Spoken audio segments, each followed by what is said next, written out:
Hey, what's up, everyone? Welcome back to the show. All right, guys, so today I'm going to show you my newest custom. It is of the classic Redeemer. Now, if you guys are Spawn fans, then, well, you guys know about the classic Redeemer, the one that started it all. Of course, me being a Spawn collector, oddly enough, I never picked up the original. Redeemer. I do have the version of it, the blue version with the green cape, but I wanted to do like an original version of this Redeemer. Of course, that guy is in storage somewhere, so I'm not going to break him out to do a comparison. But if you guys want to see a classic Redeemer, then go ahead and just look it up online. You can find it. It came out in 1994. The classic Redeemer did.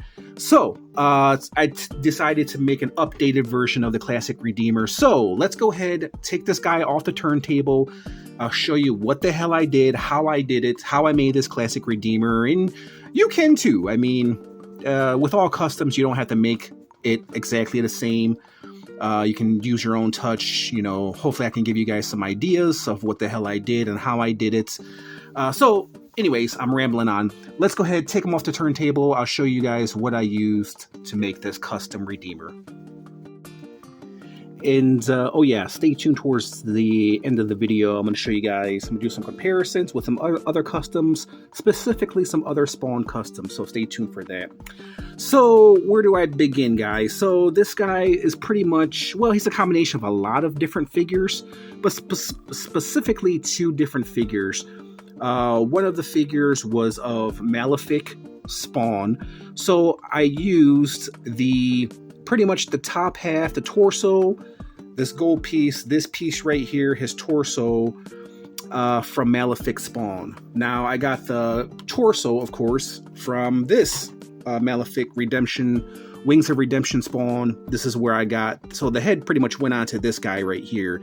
So I just end up pretty much using his torso, switching out the torso for this one right there. So that's what I did. Malefic Spawn, Redeemer, Malefic Spawn. So that's essentially where I got the torso from. Now, the rest of the body, obviously, this is the blue version. So the head, and then this part right here, and then these legs were for the original Redeemer with the wings. I just end up painting it purple. It was blue, so I end up painting it purple to give it the Redeemer feel. And then I went over with some white, some gold wash over the purple, and that's essentially where I got that from. The chain I actually got from my buddy Nerd Cape Nerds. If he's watching, I actually got that. He sent me over a while back a Spawn cape, and then he sent me over some like apparel for Redeemer, which I didn't really care for. It was kind of, I didn't really want to cover up my Redeemer, but anyways, the cloth cape with the Redeemer came with this chain. I was like, oh, this is a perfect opportunity to use this cross right here. So that's what I end up doing. I end up using the cross for the Redeemer.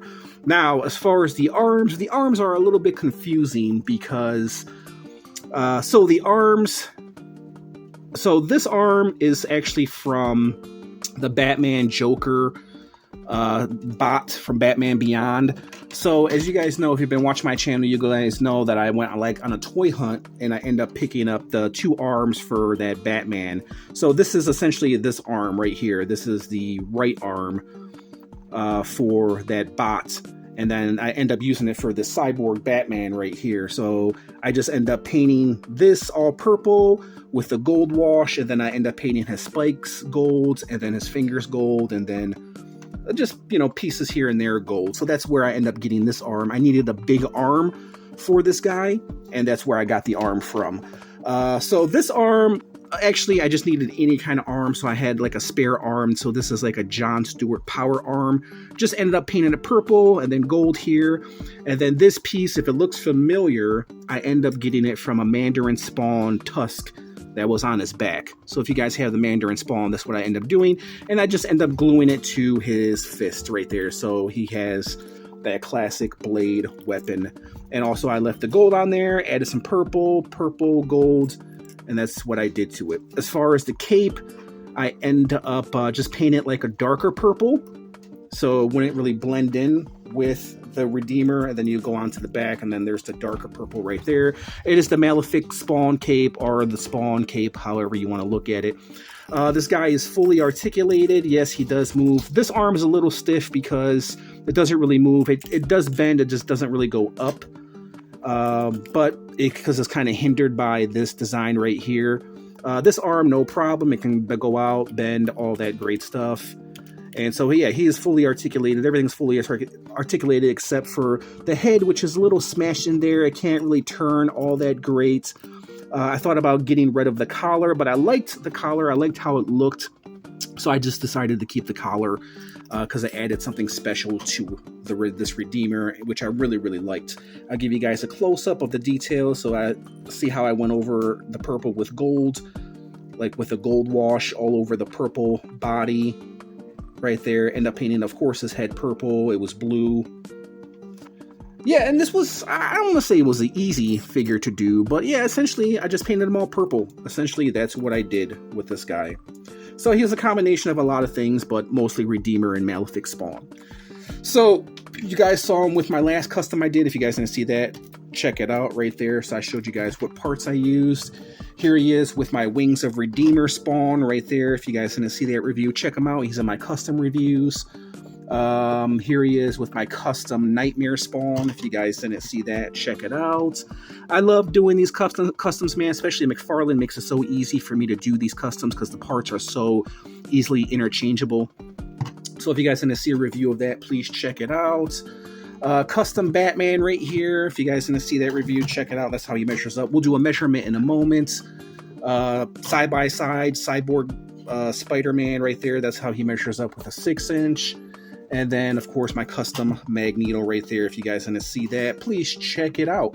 So let's do a quick measurement. I'll put them back on the turntable, and then I'll give you my final thoughts. And if you guys tuned in for this little review, I just want to say thank you. So, my Classic Redeemer stands approximately just a little under 8 inches tall. So yeah, he is a big, big guy. All right, guys, so if you tuned in for this little review, I just want to say thank you. Let's put him back up on the turntable. And like I said, I'll give you my final thoughts. Okay, guys, once again, I just want to say thanks for all the love and support that you guys been giving me. I love making custom, especially figures that I grew up loving and Mcfarlane hasn't made yet. And yeah, I'm pretty happy, pretty satisfied with this custom. I really like how he turned out. It's great to have a Classic Redeemer in my collection, and hopefully I gave you guys some ideas. And there you guys have it, another custom figure in the books. I just want to thank you guys for watching, and I will catch you in the next review. Peace out, and money shot in 3, 2, 1. There he goes. Check me out on all major social media platforms: Instagram, TikTok, Macari, and Facebook. Ow! See you there, babies.